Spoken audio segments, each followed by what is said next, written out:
¿Qué tal? Buenos días. Bienvenidos al foro Detonando el Potencial Energía Eólica Costa Afuera. Quisiera darles la bienvenida a todos los que puntualmente se sintonizaron a las 9 de la mañana. Quisiéramos dar inicio a la sesión y pues muchas gracias de nuevo por estar aquí. Mi nombre es Dafne Zul, encargada de Energía e Infraestructura para la Embajada Británica en México. Estamos aquí ubicados en Ciudad de México y nuestro objetivo principal es el apoyo a empresas del Reino Unido al mercado mexicano, pero también el incentivar las relaciones comerciales entre México y Reino Unido. El día de hoy tenemos un programa con distintos speakers y quisiera pues a darles la oportunidad de presentarse, pero no sé si antes de pasar a la presentación principal, los colegas de Fidesur quisieran dar algunas palabras de bienvenida. Muy buenos días. Eh, Muchas gracias a todas que nos acompañan esta mañana para el desarrollo de esta cuarta sesión del foro acerca del potencial de energía eólica costa afuera. Es un tema muy importante para las oportunidades de desarrollo en la región sur-sureste de México. Eh, Esta cuarta sesión, en buena medida, surge a propuesta de Carbon Trust, que por conducto de la Embajada Británica nos va a compartir la experiencia del trabajo que vienen realizando, promoviendo la adopción de, de estas estrategias para reducción de carbono. Por lo tanto, para nosotros apreciamos mucho esta disposición para compartir con nosotros en este foro. Son sesiones que estamos grabando y están publicadas en la página del Fidesur y en nuestro canal de YouTube. Eh, Podemos iniciar la jornada. Dame, si te parece, presento a Octavio Arellano. Eh,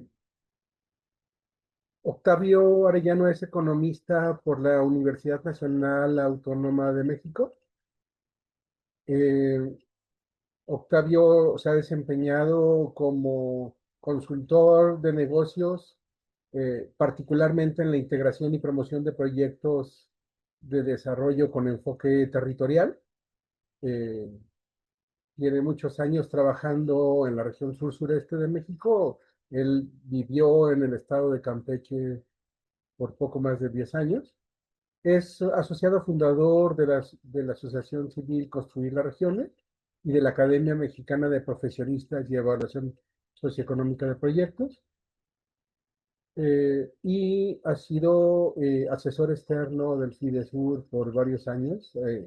Agradecemos a Octavio la preparación de este material que nos compartirá, que surge de un ejercicio de análisis de planeación regional en el cual identificamos que los retos de la transición energética en realidad representan una gran oportunidad de desarrollo para la región sur-sureste, razón por la cual agradecemos mucho a Octavio nos comparte esta visión.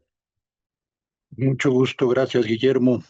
Ha sido sin duda un ejercicio muy enriquecedor el que se ha generado a instancias de la Embajada del Reino Unido en México y de Fidesur para tratar de poner en el ojo público a una industria que, si bien ha tenido en el caso de México un crecimiento en años anteriores eh, de cierta magnitud, como es el desarrollo de la energía eólica, eh, no había tenido el foco en el segmento de energía eólica costa afuera, que por lo que ustedes verán puede ser sin duda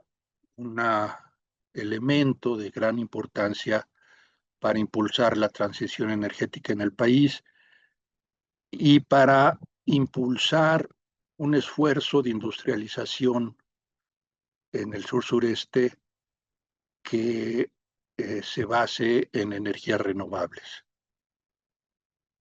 Me voy a referir a tres asuntos en particular. ¿Cómo se mide el potencial de generación de energía eólica costa afuera? Y aquí hago un disclaimer, no es un análisis de detalle, ni mucho menos, sino es una aproximación con base en la información disponible en fuentes internacionales, pero que como ustedes verán puede ser válido en la medida en que su uso en este momento es sobre todo para confirmar, identificar el potencial de desarrollo de la energía eólica en el mar. En segundo lugar, lo que es la otra cara de la moneda. La energía eólica en el mar supone o puede suponer un desarrollo de gran importancia, de gran magnitud en la parte terrestre, en la parte local y regional, en función del desarrollo de la cadena de suministro. Y finalmente, una breve recopilación de lo que hemos aprendido en este webinar, ¿no? Las tres sesiones anteriores han sido muy ilustrativas justamente de estos temas, ¿no? Tanto Ayla Robb en la primera presentación como Delia Warren y Jessie McDougall en la tercera, y como la representante de Colombia en la segunda, nos dieron elementos muy valiosos de cómo se está manejando esto en el mundo. Entrando al primer tema, podríamos decir que el nivel de la medición del potencial se puede dar a dos niveles. El que nos interesa en este caso es el nivel de planeación que identifica áreas con potencial, con base en información satelital, con bases de datos internacionales, con modelos matemáticos. Y aquí destaco y los invito a que consulten el muy rico sistema de información que han desarrollado desde hace más de una década Banco Mundial y la Universidad Técnica de Dinamarca, y que se encuentra en el portal Global Wind Atlas. Ahí podrán ustedes ver con bastante claridad dónde están en el mundo las áreas de mayor potencial para, en este caso, para energía eólica y particularmente para la energía eólica costa afuera. En lo que se refiere al segundo nivel, se utiliza ya para definir proyectos de inversión y requiere instalación de instrumentos de medición in situ por periodos, pues por lo menos de un año. No estamos todavía en esa etapa, pero creo que sí podemos aproximarnos con cierto nivel de certeza al nivel de planeación, que regularmente lleva a cabo alguna entidad pública, mientras que la parte del nivel de proyecto la realiza normalmente el desarrollador, que puede ser tanto una entidad pública como una privada. Y en el caso de la privada, usualmente un consorcio internacional. En el mundo, las rondas que se han realizado ya para licitar áreas marinas han considerado dos etapas. Una en la que se da la opción al desarrollador que gana la licitación para que tenga un periodo en el cual pueda hacer sus estudios de detalle y su propuesta de inversión de detalle, que en cuanto lo tiene listo, lo pueda someter a las autoridades para que entonces se convierta en una concesión por un periodo, pues que puede ser de 25 a 30 años ya de producción de energía eólica en el mar. En este periodo inicial es en donde se hacen las mediciones de detalle, por lo que para llegar a la ronda, el gobierno lo que hace es generar los elementos de información que permitan dar una dimensión y una ubicación de dónde están los recursos eólicos en su país. Indicadores que normalmente se utilizan a este nivel de planeación son la velocidad del viento en metros por segundo y la densidad de potencia en watts por metro cuadrado.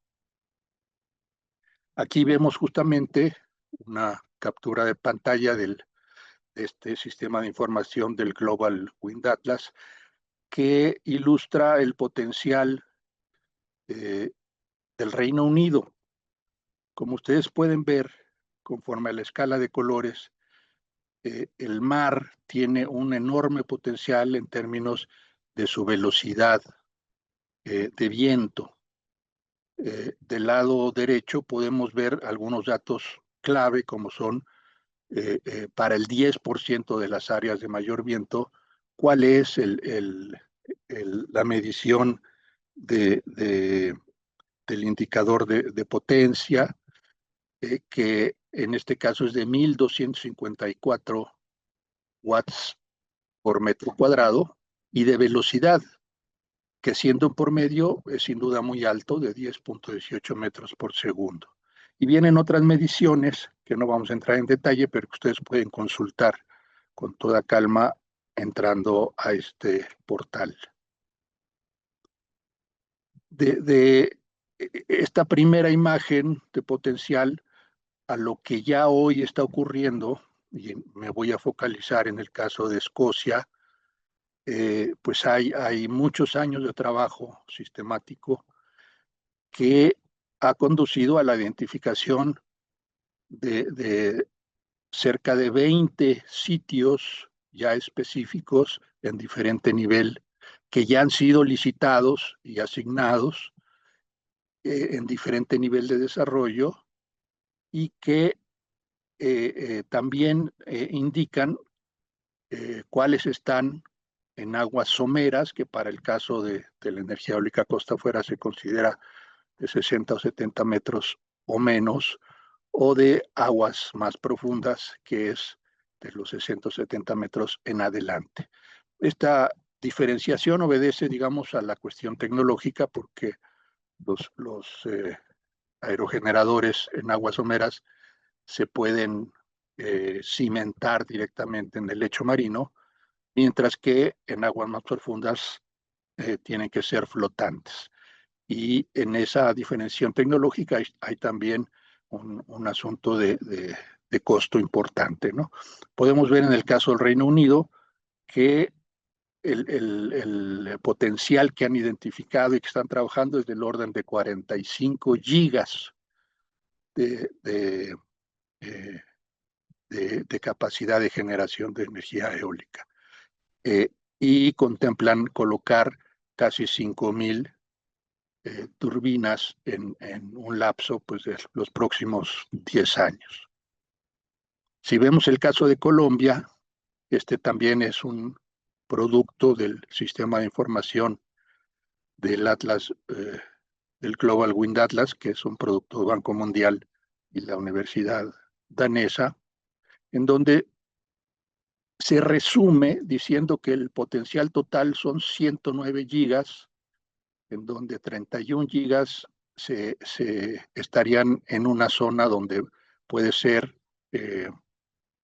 aerogeneradores fijos, y 78 gigas en zonas donde tendrían que ser flotantes.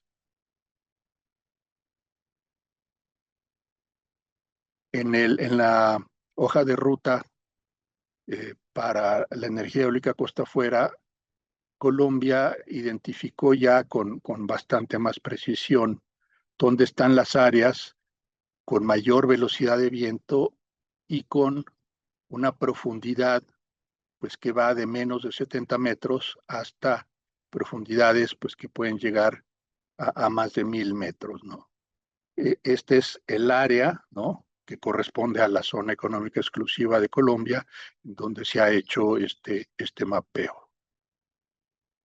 Hoy, que ya están a punto de hacer su primera ronda, tienen identificadas 3 zonas, y en cada zona polígonos específicos de mayor potencial, que son los que estarían entrando a licitación próximamente.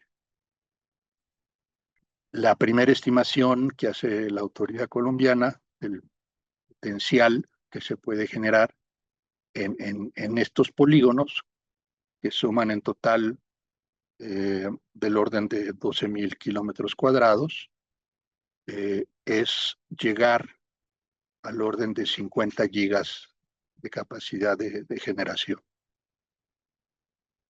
En el caso de México, vemos aquí, digamos, la ilustración del país en su conjunto, pero llama su atención sobre la zona a la que nos vamos a referir, que una es el litoral de la península de Yucatán, particularmente, digamos, de los estados de Yucatán y Campeche, y de la zona del Golfo de Tehuantepec.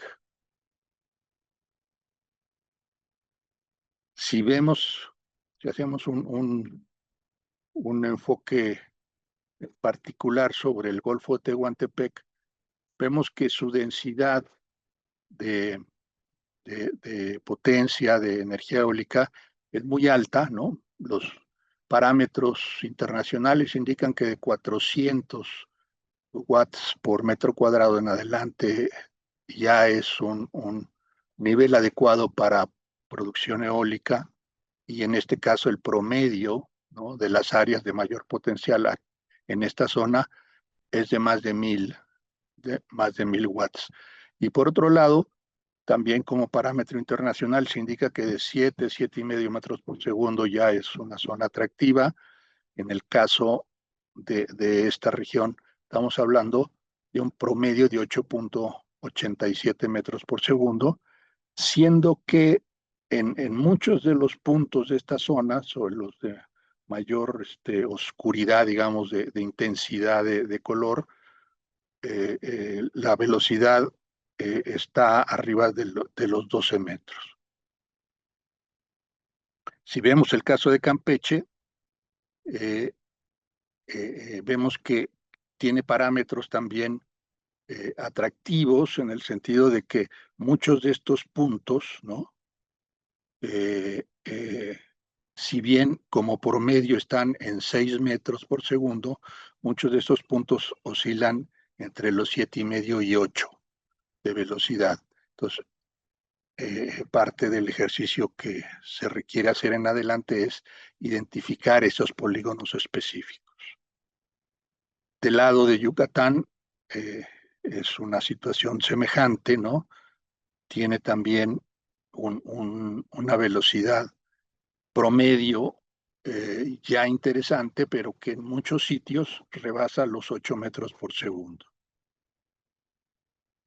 Si vemos la estimación que ha hecho Banco Mundial con base en este sistema de información, vemos que efectivamente para México calcula un potencial total de 869 gigas, casi a partes iguales entre aerogeneradores fijos y flotantes.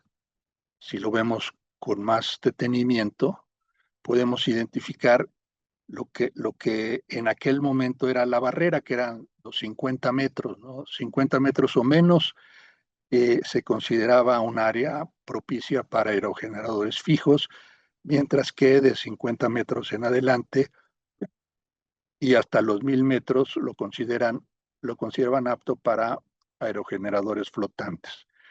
Es interesante, y lo veremos enseguida, cómo, sobre todo del lado de la península de Yucatán, una gran franja está dentro de lo que sería un área de profundidad menor a 50 metros. Y esto, como ustedes saben, pues obedece a que efectivamente la plataforma continental alrededor de gran parte de la península de Yucatán es de una profundidad bastante baja. Esto, desde luego, pues ayuda en términos de costo a la instalación de aerogeneradores. Aquí vemos las batimetrías en el caso de la península de Yucatán, en donde vemos una primera franja de 20 metros, ¿no?, hasta 20 metros de profundidad, una siguiente de hasta 40 metros de profundidad y otra de hasta 60. Entonces, toda esta superficie estamos, digamos, dentro del terreno de posibilidad de utilizar tecnologías de aerogeneradores fijos, lo cual es un elemento importante desde el punto de vista eh, eh, de la inversión inicial para desarrollar parques eólicos. Si vemos del lado de Golfo de Tehuantepec, las franjas de baja profundidad son menores, pero tendríamos sin duda un espacio atractivo menor a los 60 metros, o de 60 metros o menos, e incluso un espacio de hasta 200 metros, ¿no? Que es dentro de los rangos tecnológicos adecuados para hacer un desarrollo que se podría aprovechar en función del potencial que veíamos en gráficas anteriores.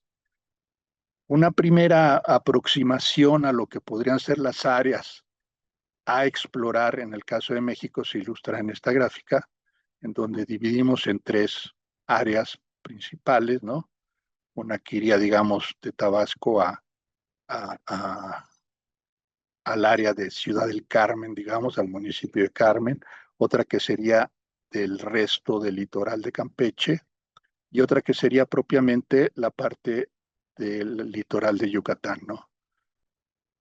Del lado del Golfo de Tehuantepec tendríamos unos polígonos alargados.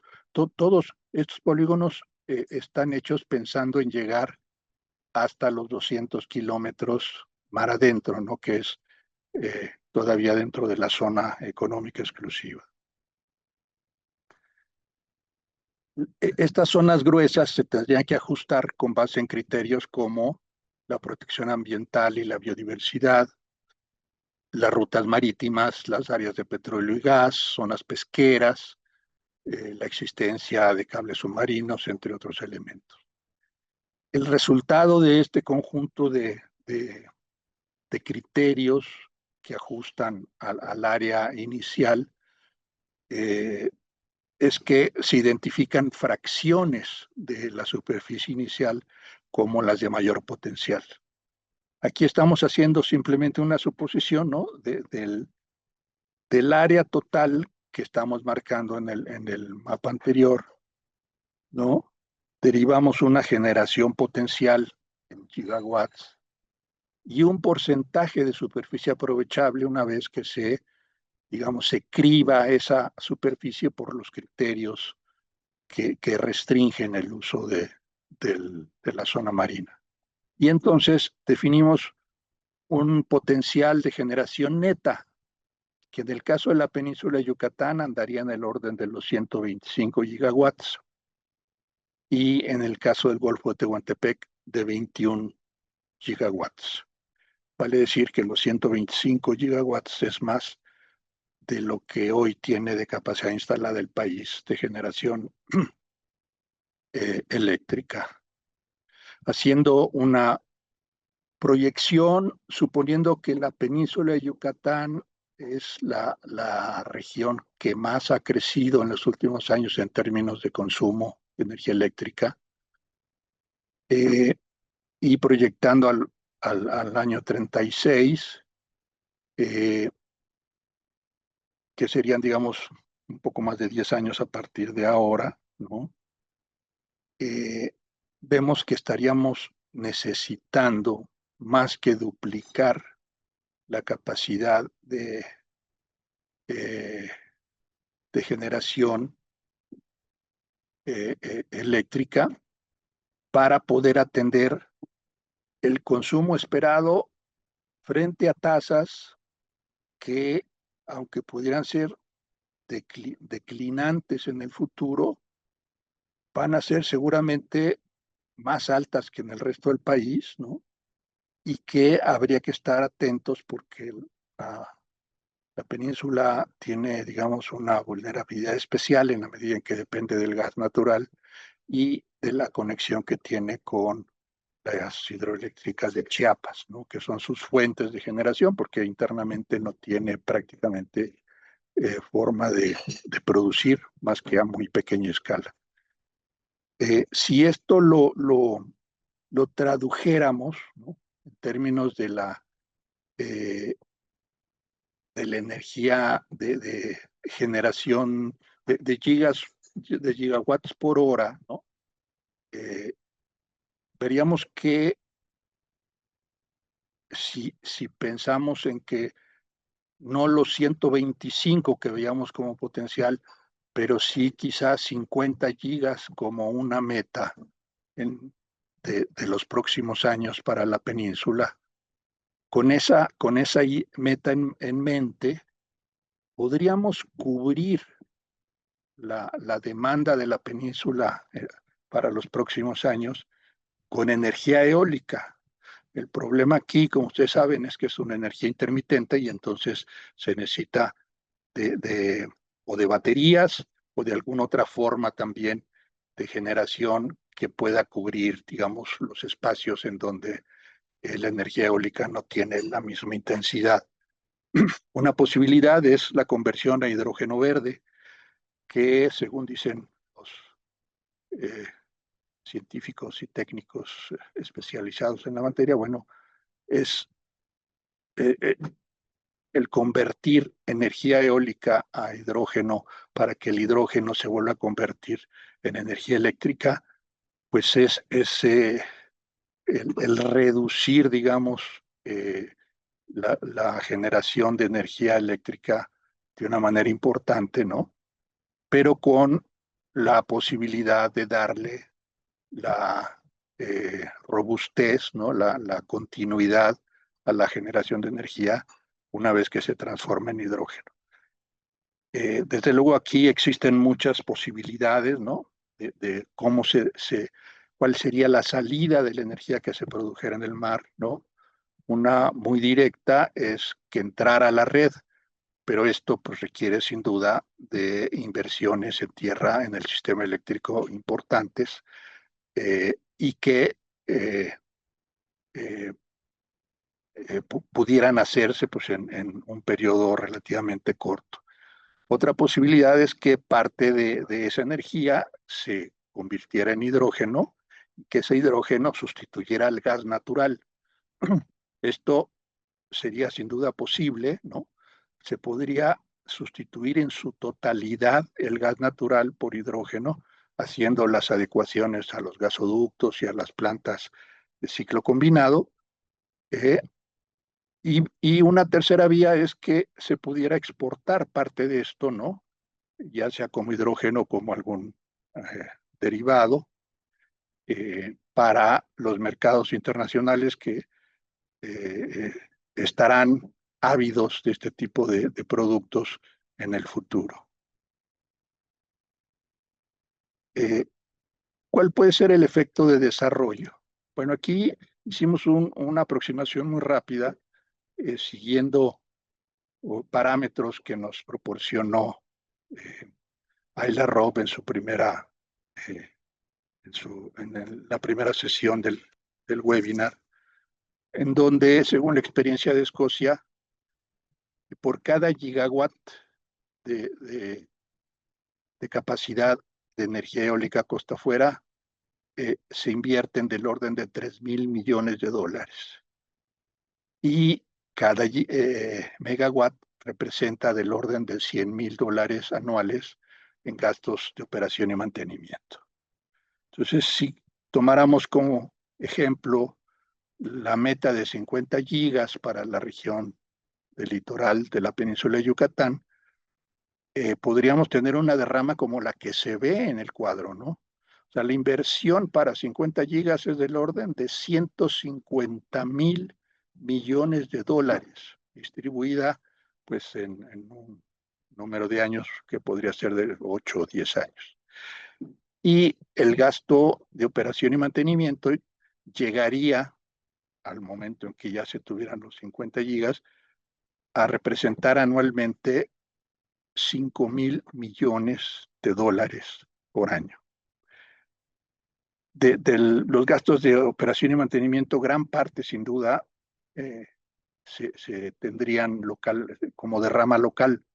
La pregunta es, ¿cuánto de este volumen de inversión se puede establecer en la región?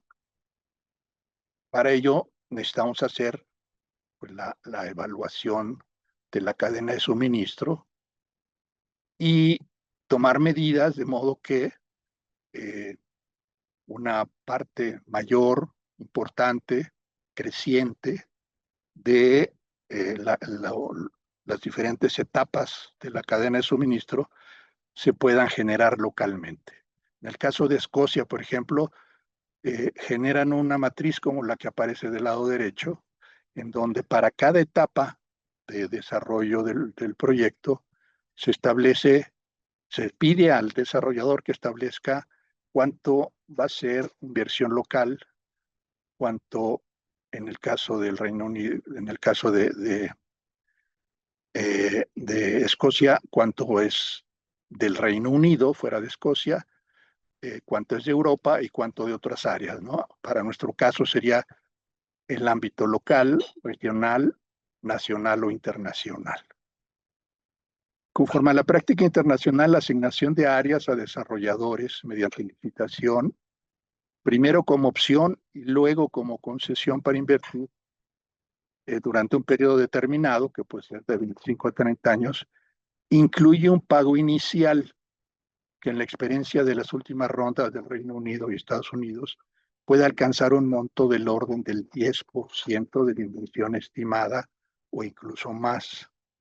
En nuestro ejemplo, esto significaría poder contar con un monto del orden de 15,000 millones de dólares de ingreso que el gobierno recibiría, que se podría utilizar en la infraestructura regional necesaria, en el desarrollo de capacidades locales y para incentivar la inversión local de empresas internacionales, empresas de manufactureros de productos de equipos originales, de lo que se llama el Tier 1, ¿no? El siguiente nivel de proveeduría, o Tier 2, ¿no? Promoviendo esquemas asociativos con empresas nacionales.